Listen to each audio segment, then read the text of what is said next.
Hello, this is Ronry as always. Today I am going to be reading aloud something that I found on Reddit that I found very touching. Kind of thing that's near and dear to my heart. It involves suicide, so if it's too triggering for you, um, just a warning, I guess. But this is my making of video. So I've got Audacity up, if you couldn't tell, down here. And I did go ahead of time and ask if it was okay with the other person, Mr. Fasion. I'm not sure how to pronounce it, Mr. Fasion. I'll go with that. I asked them if it was okay if I'd made this video reading their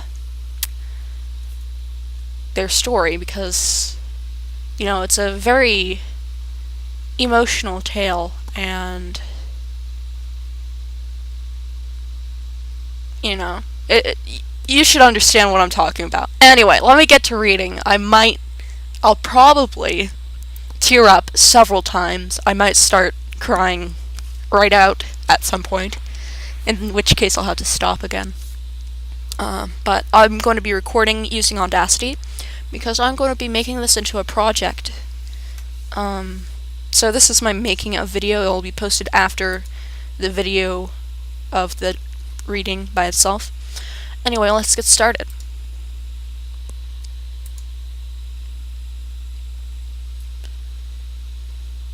This is extremely long and I typed it on my iPhone. I had to take many breaks typing, so there are probably errors everywhere, and this is really late to the party. Warning. Extremely sad story. I still remember when my mother committed suicide. It was St. Patrick's Day and I was 12 years old. I didn't want to go to school because nobody really liked me, and I didn't like anybody either. I had one good friend.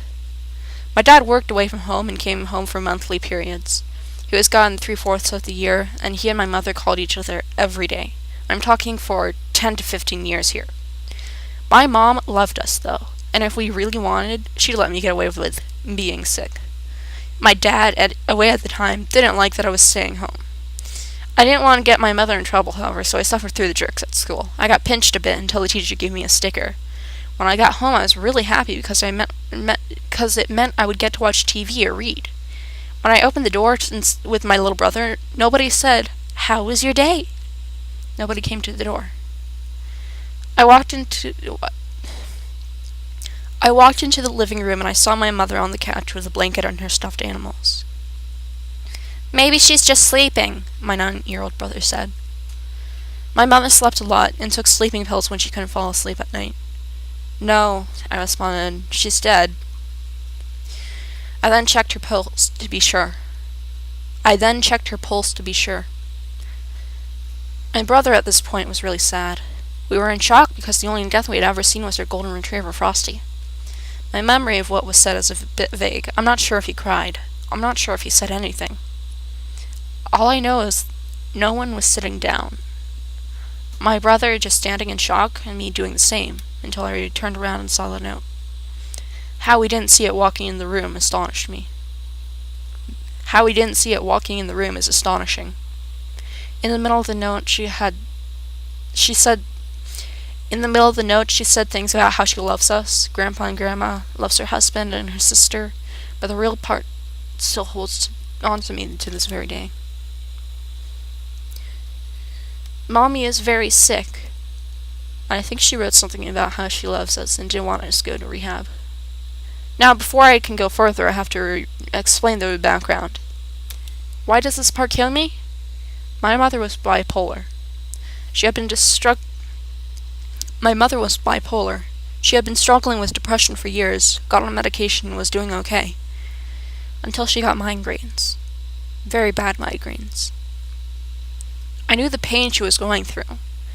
A year before, I had gone through a long period of crushing headaches. I remember telling my mother, "It feels like there's a trailer on my head."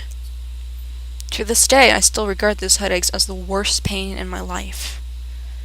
I remember we went to the doctor. There wasn't much they could do, basically just asked if anything traumatic had happened. Well, my dad had just gone through cancer surgery. He was fine at the point. He was fine at that point, but even though it didn't affect me on the outside, I guess I was still going through stress. Liposarcoma was the name of his cancer, and this was the third time he had... Liposarcoma was the name of his cancer, and this was the third time they had found and had to treat the tumor. It would return 2 years after my mother's suicide. He recovered, guys. Back to the headaches. They took me to this weird scanner. I think it was an MRI. I don't know. My mother said I would have to be still if I wanted to stay awake, but they ended up just putting me to sleep. LOL. My dad says it was weird. He told me I had holes in my brain, but I'm still not sure if he was bullshitting me. The headaches oddly disappeared a month or so later, so that was okay. I probably would have forgotten them altogether if it wasn't for the stupid journal I had to write in every time I got one. I got to stop taking medicine, too. I went on to deal with bedwetting and shortness. I was under 5 foot at the time, and my bone growth was a year behind, they said. I'm a decent height now, though. So as you can see, I understand the headache pain. I didn't understand some other things, though. Obesity. A couple years before my mother took her life, she was obese. She had no self-confidence, so she ended up going through weight loss surgery. Thankfully, we had the money because my parents had taken us out of the expensive private school we were going to a few years before this. She went through with it and rapidly lost weight.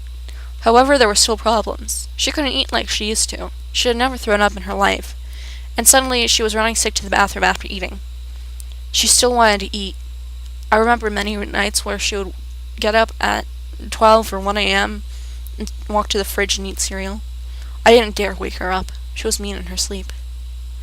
My mother, the nicest person I have ever known, was an absolute witch in her sleep. I didn't want to disturb her, though, so if she fell asleep eating cereal on the couch, I would clean up for her. The surgery worked, though, and she adapted to a healthy lifestyle, and by a year she was only overweight, and then after that, we wouldn't have been able to recognize her from her other self. She was skinny! I'm going to read that again. A couple years before my mother took her life, she was obese. She had no self-confidence, so she ended up going through weight loss surgery. Thankfully, we had the money because my parents had taken us out of the expensive private school we were going to a few years before this. She went through with it and rapidly lost weight. However, there were still problems. She couldn't eat like she used to. She had never thrown up in her life, and suddenly she was running sick to the bathroom after eating. She still wanted to eat.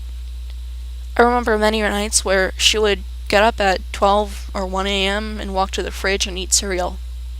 I didn't dare wake her up. She was mean in her sleep. My mother, the nicest person I have ever known, was an absolute witch in her sleep. I didn't want to disturb her, though, so if she fell asleep eating cereal on the couch, I would clean up for her. The surgery worked, though, and she adapted to a healthy lifestyle, and by a year she was only overweight. And then after that, you wouldn't have been able to recognize her from her other self. She was skinny. Bipolar disorder. My mother was taking massive amounts of medication at the time. She had a shoebox full of bottles. She hated taking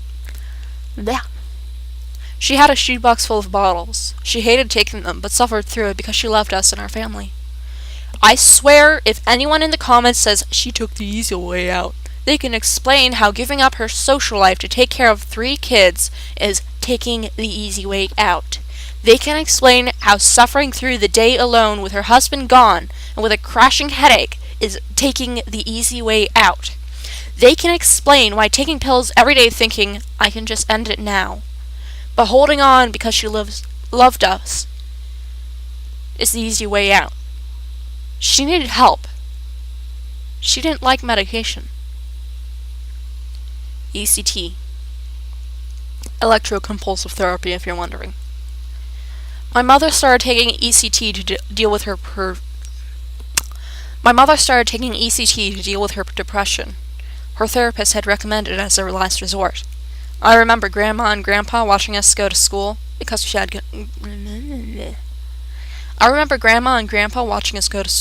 was gone taking treatment. They didn't work. In fact, for us, they made things worse. She lost her memory and had to keep a diary to keep things straight. I don't know if she loved us the same way she did before them, but I like to think we are too important to forget. Every time she took one, she lost her memory.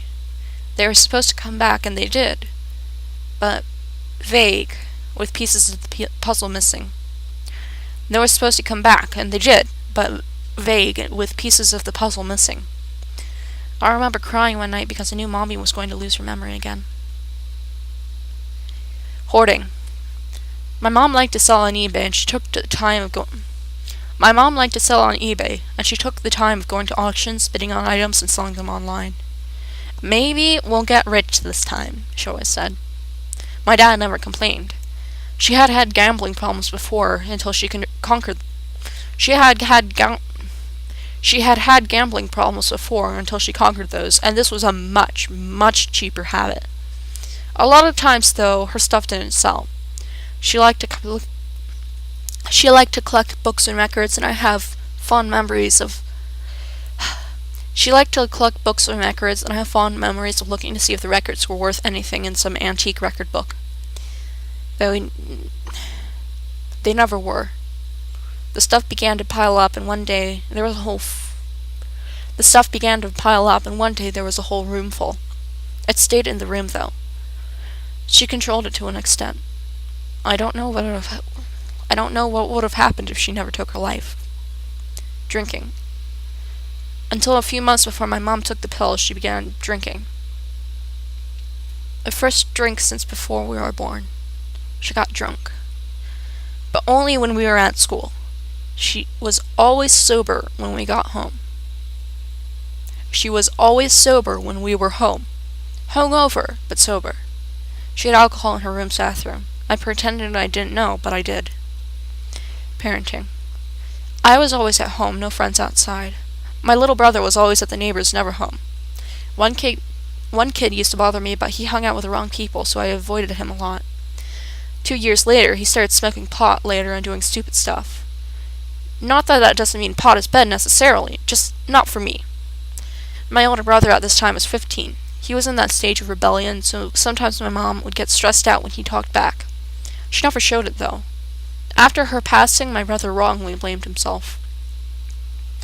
I don't understand the pain caused from all of these things mixed together, and that means to criticize her isn't right. My aunt ended up taking care of me, and I hated her house rules, but I went through with it. Nobody cooked anything but boxed shit, and I didn't care. At least Mom was at peace. And if that meant I suffered a little, that's okay. I feel stronger now. Hold on. That part got to me before I burst out crying when I read that the first time. Ugh. Back to the scene where it happened. So I read the note. Next to the note was the bottles, her medicine. All the bottles were lying next to the notes. Every single last bottle was empty. I opened every single one in shock. Don't ask me how I remember, as I'm recalling it just now, but there were 17 bottles. Author's note. I'm not sure who called first, but I was on the phone with the operator when my grandpa showed up. I called my aunt first. She didn't. I call my aunt first. She doesn't answer. I leave a message, and I look at the bottles and count them, saying she took all of them and is dead. Next, I call my grandpa. Mom is dead. I'm sure she's all right, honey, but I'll come out to be sure. I checked her pulse and everything. Okay, I'll be right out. There was a sense of nervousness in his voice. I called up my dad. Mom's dead. Mom's dead. I'm sorry. I'm coming afterward.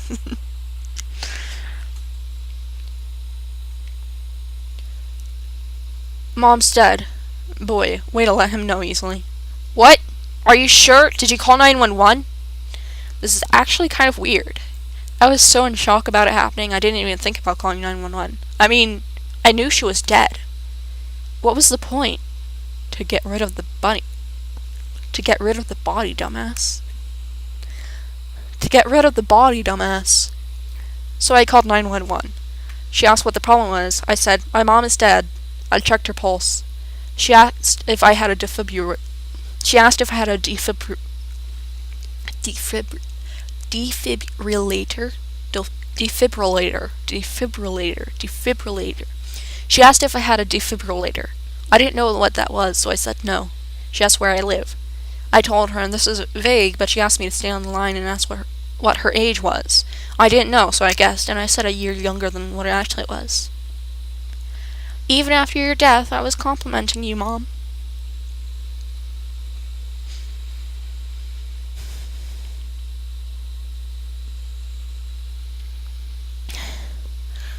After I answered that, my grandpa came through the door, ran into the room, and I gave him the phone after saying I called 911. She said something to him and he responded, "I don't know what to do, damn it!" The paramedic showed up next. They moved the chair, laid her on the ground, and checked her pulse. Even though she knew she was dead at that point. Putting a spoiler here if you're really curious. Be warned, not for the crazy. Her mouth was open and all of it was pale blue. Her face was a pale white and her eyes were closed. I guess she was sleeping when she died. A few minutes passed by. I went and grabbed a tile. I don't understand what he means by I grabbed a tile. A few minutes passed by. I went and grabbed a tile. Went into my parents' room and cried. I hadn't even cried yet. I cried for a few minutes and came back into the room. My aunt came through the door and said she was sorry she couldn't answer her. She came as fast as she could. I later found out my cousin took her down the 40-mile-per-hour road at 70 miles per hour. So they take my mom and my brother and I go outside.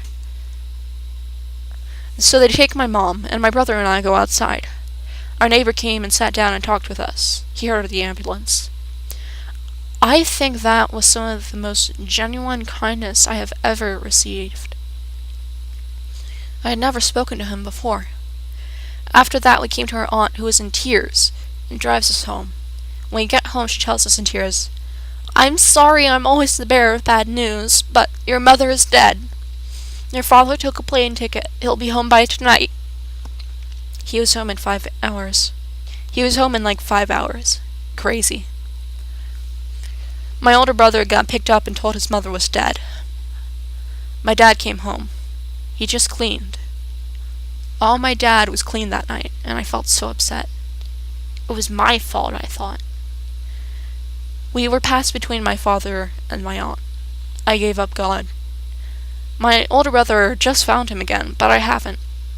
I tried to earn my faith back, but eventually my reasons for not following God changed from hate to just not believing the Bible, and that Jesus died on the cross and rose again.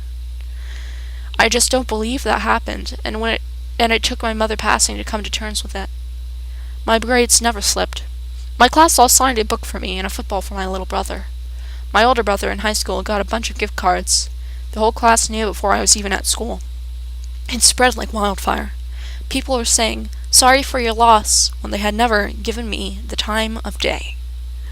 My 3rd grade teacher pulled me out the hallway saying I was... Sorry. Ugh.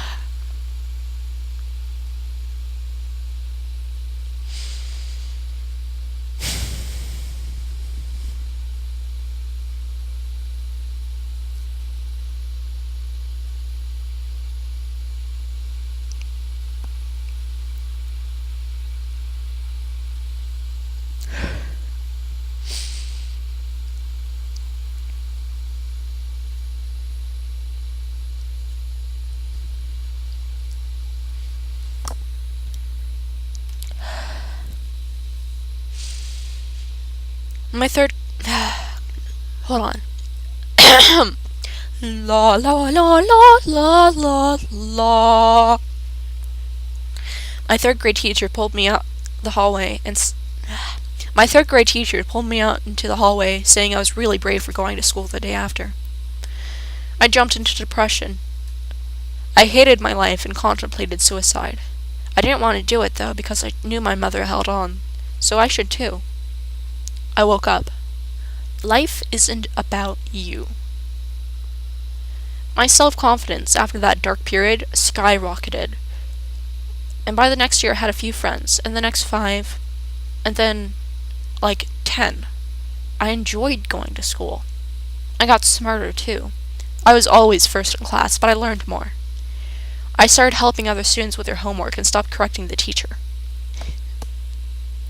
I started focusing on sports and went on to be the best linebacker the team had, and then went on to be an even better defensive tackle.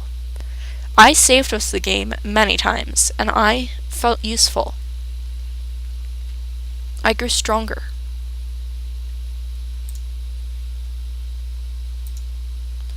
Okay, I'm gonna wipe my face real quick, so let me take off my headset.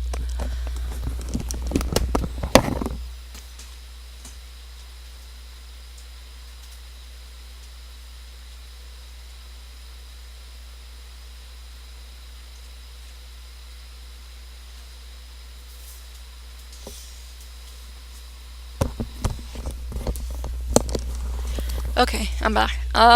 Sorry. Yeah, it was slightly long. I'm not sure. How long was it?